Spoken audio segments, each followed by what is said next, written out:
Hi everyone, Andy Myers here. As many of you know firsthand, the past few years have been incredibly tough for the New South Wales oyster industry. While we often hear about the sector's growing value, production volumes today are roughly the same as they were a decade ago. And of course, not all estuaries have been affected equally, with some waterways suffering more than others. That tells us that the impacts of recent disasters have been deep and long-lasting. Floods, bushfires and disease outbreaks have all taken a toll and resulted in the loss of stock, damaged infrastructure and limited cash flow. To help strengthen the industry's future preparedness, over the last couple of years, New South Wales Farmers has been delivering a programme of work under the Storm and Flood Industry Recovery Programme.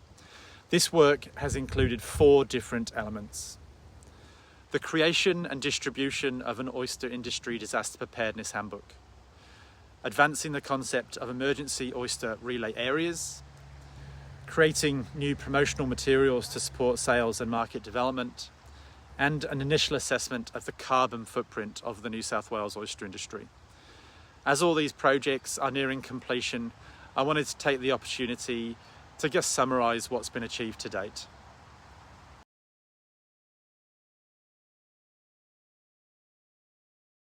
It's become clear that very few relevant materials are available to help oyster farmers prepare for disasters. This project set out to change that.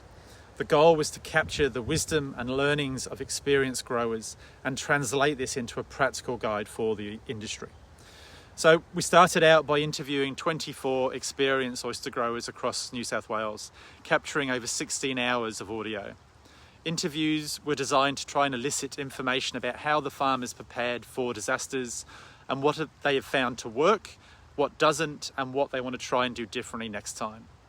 This knowledge, combined with relevant advice from agencies like the Rural Fire Service, the Reconstruction Authority and Transport for New South Wales, was distilled into the handbook. To make all this information more accessible, the handbook includes lots of QR codes linking to audio clips. This allows growers to hear practical advice directly from familiar voices in the sector. To extend the material, 8 workshops were held across the coast with over 100 farmers coming along. We were also able to organise various response agencies to support these sessions, so growers could engage directly with staff from the Rural Fire Service, Transport for New South Wales, Aquatic Biosecurity and others. The handbooks were also distributed to everyone that came along to the New South Wales Oyster Conference last year in Port Macquarie as part of their conference bags. Through the project, we were also able to provide some new equipment to local QAPs to support water quality monitoring. 20 estuaries were supported and we were able to provide 17 salinity meters, 7 dissolved oxygen probes, 15 pH kits and 10 oil spill response bins with containment booms, absorbent blankets, etc. Most farmers in New South Wales should already have a physical copy of the handbook. However, if you haven't, it is available to download from both the New South Wales Oysters and the New South Wales Farmers websites. I also have a few physical copies left, which I'm happy to mail out if you get in touch with me.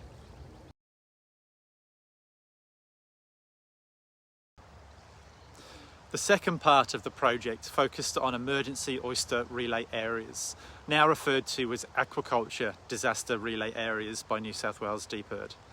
The idea is similar to animal-safe places on land, which are designated areas where livestock can be temporarily relocated during disasters to improve their chance of survival. Working with New South Wales DPIRD, we identified 2 trial estuaries to see how this concept could be applied in the oyster industry. Wombourne Lake in the far south of the state and the Hawkesbury River on the central coast.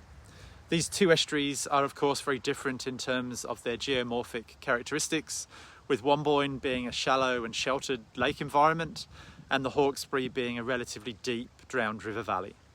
Their cultivation is also focused on different species. Meetings with farmers in both estuaries have helped identify potentially suitable sites, and farmers' input has been vital in shaping how the areas could be used in practice.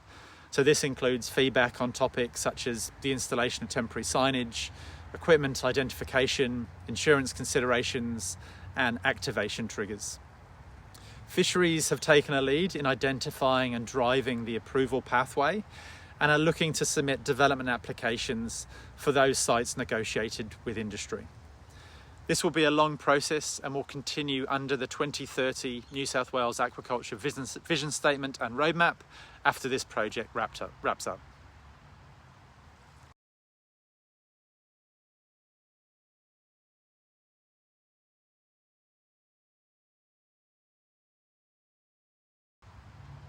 Over the past few years, New South Wales farmers have worked to develop an overarching brand for the New South Wales oyster industry.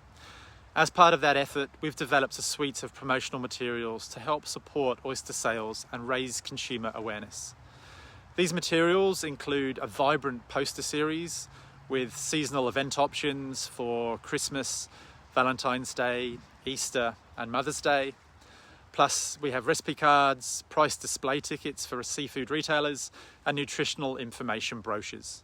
We've also created 12 short educational videos designed to inform consumers and the broader community about the industry.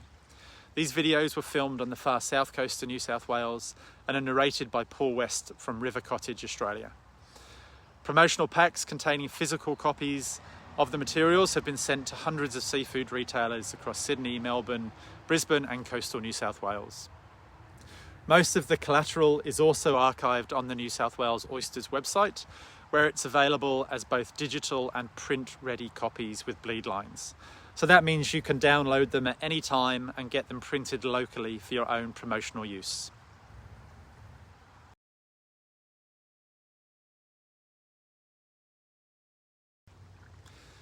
Carbon neutrality continues to gain momentum in seafood markets and investment circles.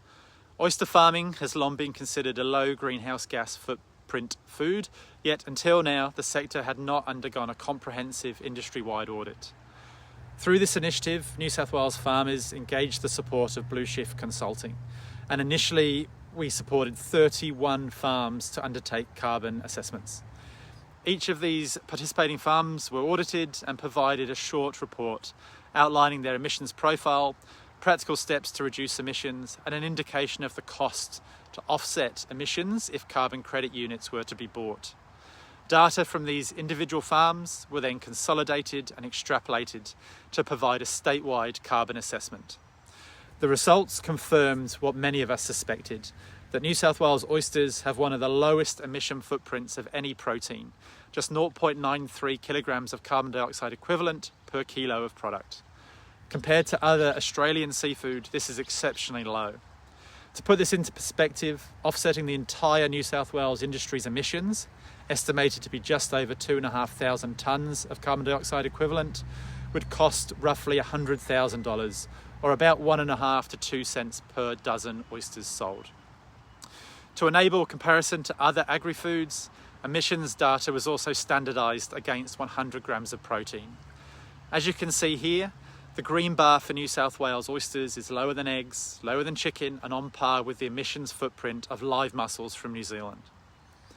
The carbon footprint assessment has two key outputs, a 40-page non-technical report, as well as a 2-page industry summary. Both of these are available to download from the New South Wales Oysters and New South Wales Farmers websites. The report also provides a series of recommendations for farmers to consider as part of their carbon journey, including the trialling of electric outboards, exploring carbon neutral certification through the Climate Active program, and taking advantage of government rebates to install solar and battery systems in sheds. Of course, the challenges will keep coming for the oyster industry, but with the right tools, shared knowledge, and a bit of forward planning, hopefully we can be better prepared for what lies ahead. Thanks for taking the time to watch, and if you'd like any more detail on any of these projects, please don't hesitate to get in touch.